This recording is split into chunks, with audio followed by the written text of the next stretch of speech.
semuanya, kembali lagi di channel YouTube aku. Tentunya dengan materi yang berbeda ya. Pada video kali ini aku akan membahas tentang manajemen kurikulum dan pembelajaran. Kira-kira teman-teman ada yang tahu nggak apa itu kurikulum? Nah, daripada penasaran, sini aku jelasin. Kurikulum adalah salah satu alat untuk mencapai tujuan pendidikan, sekaligus merupakan pedoman dalam pelaksanaan pembelajaran pada semua jenis dan jenjang pendidikan.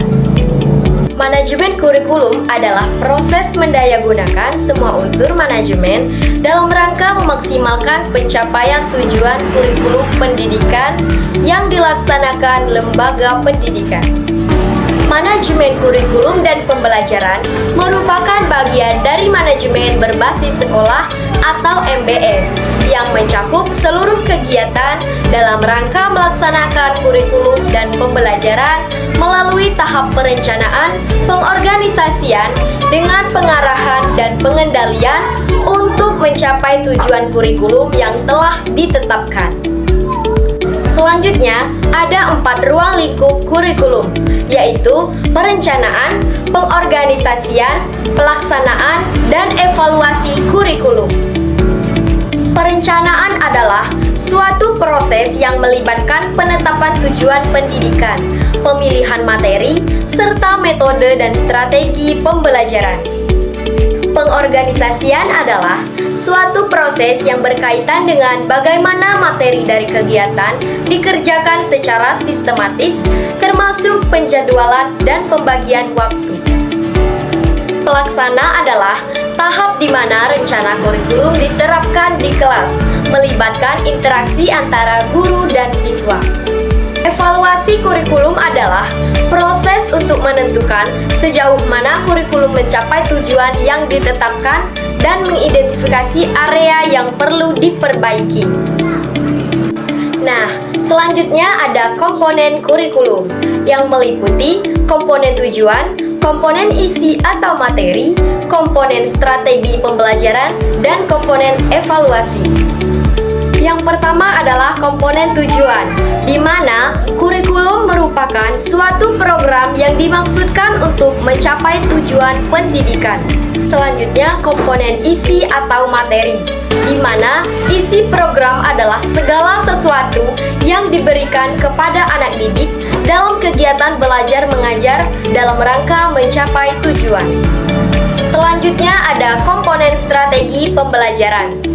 Strategi merujuk pada pendekatan dan metode, serta peralatan mengajar yang digunakan dalam pengajaran. Yang terakhir ada komponen evaluasi. Evaluasi kurikulum dimaksudkan untuk memeriksa tingkat ketercapaian tujuan-tujuan pendidikan yang ingin diwujudkan melalui kurikulum yang bersangkutan. Nah teman-teman, selain ruang lingkup dan komponen, kurikulum juga mempunyai peranan utama, yaitu peranan konservatif, peranan kreatif, serta peranan kritis dan evaluatif. Peranan konservatif adalah melestarikan berbagai nilai budaya yang merupakan warisan masa lalu kepada generasi muda. Dalam peranan kreatif kurikulum, sekolah memiliki tanggung jawab dalam mengembangkan hal-hal baru sesuai dengan tuntutan zaman. Karena kenyataannya manusia tidak bersifat statis, melainkan dinamis yang terus mengalami perubahan. Selanjutnya, ada peranan kritis dan evaluatif.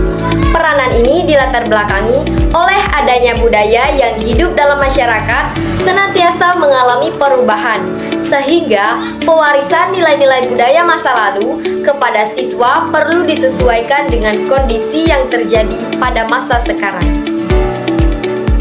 Nah, selain komponen dan peran, selanjutnya ada fungsi dari kurikulum.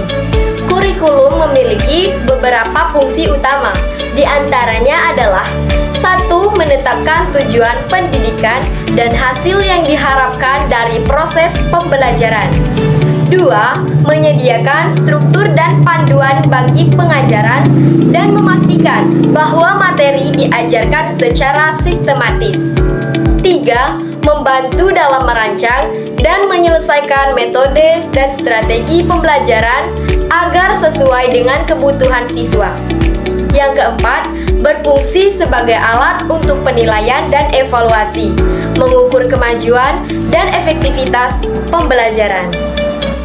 Nah, teman-teman, itulah tadi penjelasan mengenai materi manajemen kurikulum dan pembelajaran. Semoga dengan penjelasan tadi, teman-teman bisa memahami apa itu kurikulum, ruang lingkup kurikulum, komponen kurikulum, peran kurikulum, serta fungsi dari kurikulum itu sendiri. Agar teman-teman bisa tahu kemampuan dalam memahami materi kali ini, mari kerjakan evaluasi yang telah disiapkan pada deskripsi di bawah ini ya. Semoga bermanfaat dan mendapatkan hasil yang memuaskan. Jangan lupa like, comment, and subscribe. See you next video.